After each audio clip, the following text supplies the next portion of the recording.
Episode 1. The Banshee Intro. The wail in night, they say when the wind cuts sharp across the Irish hills. If you listen close, you will hear it. A cry. A wail so chilly, it freezes your blood where you stand. It rides the night air like a melody of sorrow, echoing through valleys, brushing past your ear like a whisper you weren't meant to hear.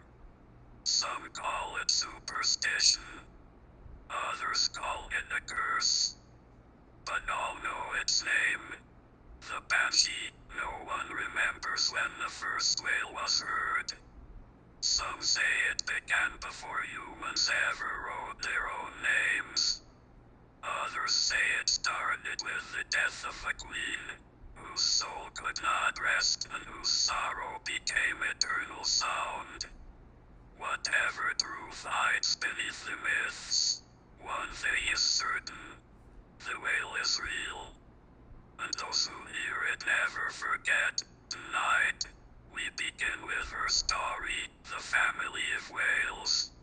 The Cliff of Morríganne, high upon the cliffs of Connacht, hidden deep in a forest where mist never lifts, lives a family unlike any other. They are not demons, not angels, but something in between, bound by sorrow, duty, and a voice that can move heaven and earth. They are the Banshee. Their home is a place of shadows and light, where moonbeams filter through twisted trees, and rivers of fog curl around roots like sleeping serpents. The air hums faintly there, as if the very world listens for their song. And at the center of it all stands Morríganne, the matriarch of the Wails. Her hair flows black as raven wings, her skin pale as marble, and her eyes shimmer with stormlight. When she speaks, the winds hush. When she cries, even the dead stir to listen. Her wail has marked the fall of empires, the death of kings and queens, and the birth of countless tragedies. Morriganne's 3 daughters each carry a piece of her gift, and her curse. Owen, the eldest, sings with a softness that could calm a raging sea. Her cry sounds like the last lullaby of a mother over her dying child, beautiful, haunting, and final. Morríganne, the second-born, is wild and fierce. Her wail is anger itself, a storm breaking across the sky, a cry that shatters glass and hearts alike. She takes after the fire that once burned in Morriganne's youth, the sound of vengeance cloaked in sorrow. And then there is Maeve, the youngest. Her wail is different. It trembles with sorrow, yes, but beneath that sorrow is something else, something forbidden, a longing for life. When she sings, flowers shiver, the mist clears, even lost spirits pause to listen, confused by the warmth in her tone.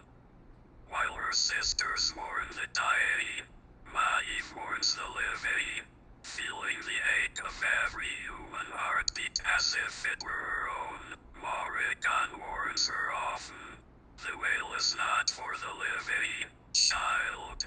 To care for them is to break the veil. But Maeve cannot help herself. Each time she feels a mortal heartbreak, her voice aches to answer it, the curse. The law of death's herald, for centuries untold. The Banshee have been bound by a law older than the earth itself.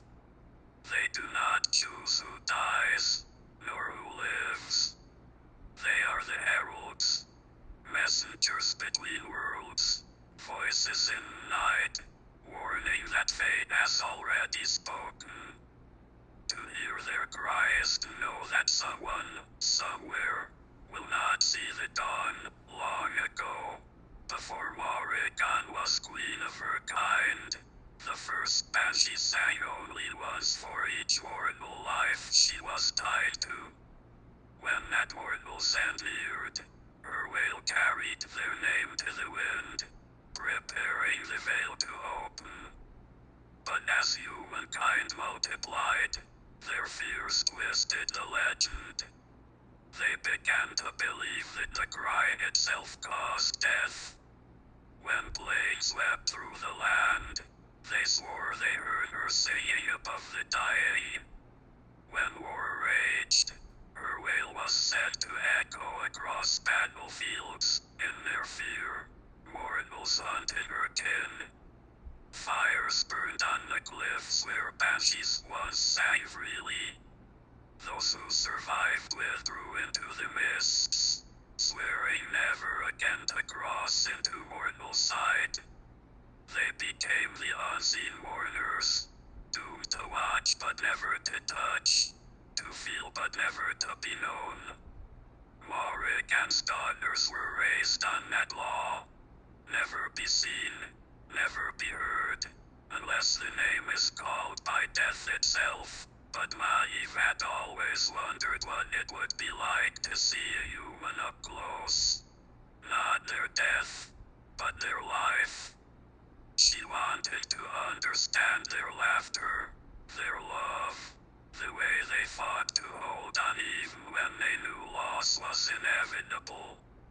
That curiosity would one day become the spark that changed everything, the mortal encounter. The boy who heard the cry, it happened on a night when the fog was thick and the air carried the scent of rain. A small village sat nestled between two hills, its people asleep beneath thatch roofs and dreams of safety. But one boy, Owen, awoke to a sound. It began as a whisper carried on the wind, then grew into a low lament. A voice sleeping just beyond the veil of mist. It was Maeve's wail, though she hadn't meant to be heard.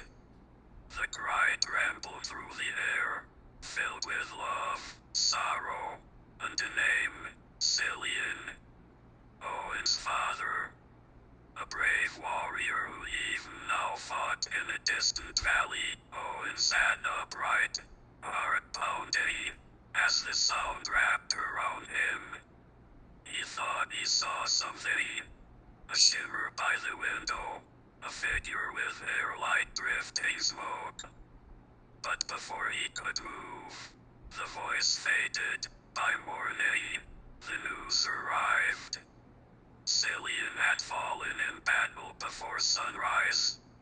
Owen's mother wept, clutching her son to her chest, whispering prayers to ward off the spirit that had cursed them. But Owen could not forget the sound. He was young, angry, uncertain that whatever creature had sung that name had taken his father away, and so, while the village mourned, Owen gathered a lantern, a blade, and a stubborn courage he barely understood. He followed the sound he remembered, up through the moors, through the fog-thick woods where even the moon dared not follow. Hours passed until he reached the cliffs, where the air shimmered faintly with silver mist. There she was. Not a monster, not a phantom, but a girl. Her feet hovered inches above the ground. Her hair rippled like smoke in water, and her eyes, oh, her eyes, held galaxies of sorrow. Why did you take him? Owen's voice cracked. Why did you sing his name? Maeve turned slowly, startled. I did not take him, boy. I only sang the truth. His time had come, but Owen's grief was louder than reason. lie. You killed him with your voice. Maeve's lips parted, trembling. I do not kill, she whispered. I warn. I weep. That is all I am allowed. Her sorrow reached him then, faint but real. He saw her tears glisten and vanish before they touched the ground. For a moment, Owen hesitated, but the rustling of leaves broke the spell. Voices echoed behind him. The villagers had followed, torches in hand, fear blazing in their eyes. There, someone shouted. The witch who took Cillian's soul. Maeve panicked. She faded backward into the mist, her song rising, pleading, not of death, but of mercy. Flames licked the night air as the villagers hurled stones and curses into the fog. Owen, torn between fury and confusion, turned back only once. And though he couldn't see her, he felt the sound of her heart breaking, the trial of the wail. Judgment of the spirits. Maeve fled home, her sobs echoing through the spirit halls like cracks in glass. Morríganne stood waiting, her presence commanding the wind itself. You have meddled too close to mortals, she thundered. They will never understand us. And now, they hunt us. A gathering was called beneath the ancient yew trees where spirits convene to judge their own. The night pulsed with cold light. 1,000 echoes filled the air, the whispers of forgotten souls. Morríganne sat upon a throne of mist and bone. The trial began. Each daughter stepped forward to say, proving their control over their gift. Island's voice was sorrow itself, soft, perfect, untouched by mortal chaos. Ryan's scream tore through the clouds, scattering them like frightened birds. Then Maeve was called. She hesitated. The silence that followed was heavy, alive. Morriganne's gaze cut through her like ice. Say, the matriarch commanded. Maeve closed her eyes. And when she sang, the entire realm shifted. Her wail was unlike any other. It began as mourning but bloomed into something warmer. The fog brightened. The air filled with gold light. Spirits that had long lingered rose toward it, not in agony, but in peace, hidden beyond the veil. Owen, who had followed the sound once more, wounded from his escape, heard it too.